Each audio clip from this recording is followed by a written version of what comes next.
Welcome to Important Monuments of Cyrene. The sanctuary of Apollo sits on a prominent edge of the plateau of Cyrene, overlooking the Mediterranean Sea. It could be accessed either by the road from Apollonia, via the necropolis, or by the Sacred Way, coming from the agora of the city.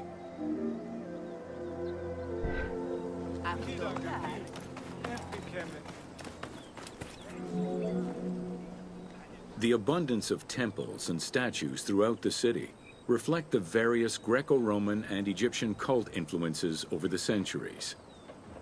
Temples dedicated to Apollo, Cyrene, and Zeus stood alongside those of Ptolemaic gods, such as Serapis and Isis.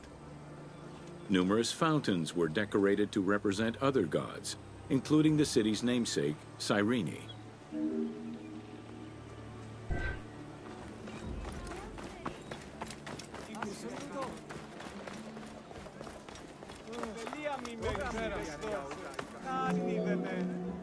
A vestibule known as a propylaeum marked its entrance and highlighted the fountain of Apollo.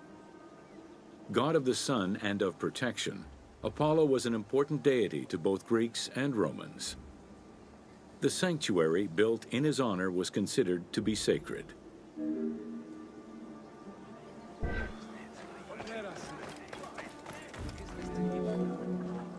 The imposing temple was built on a natural cornice, stretching more than 200 meters in length and roughly 50 meters in width, and was surrounded by a vast Doric colonnade. Sections uncovered by archaeologists indicate restorations to the columns were made between 115 and 116 CE.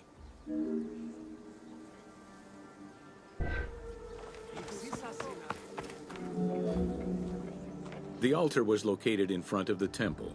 Both are estimated to be the same age, though restored at different times. Many bulls were sacrificed each year at the altar in honor of Apollo. The imprint in the stone of the ring used to strap the animals down is visible to this day.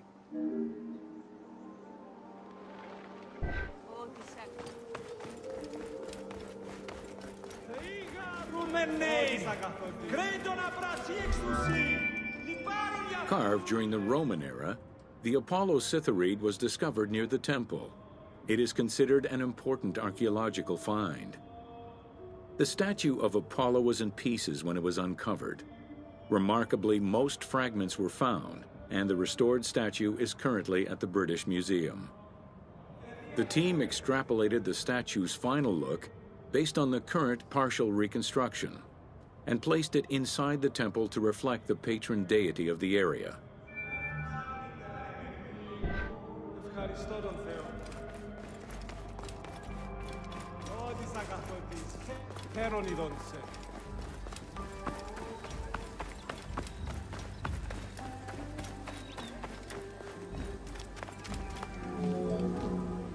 The amphitheater of Cyrene is located on what is known as the Terrace of Myrtosa, next to the sanctuary of Apollo.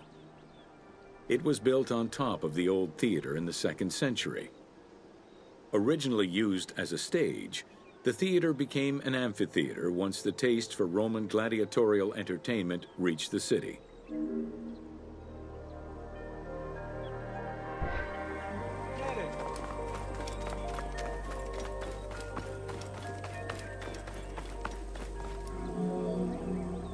Entrances were placed at both ends of the amphitheater. A wall replaced the first 2 rows of bleachers as protection from the array of wild animals in the ring.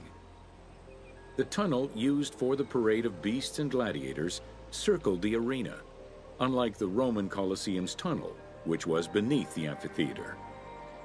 The basement and corridors accommodated both the gladiators and the animals, and included lifts that raised the traps into the arena's center.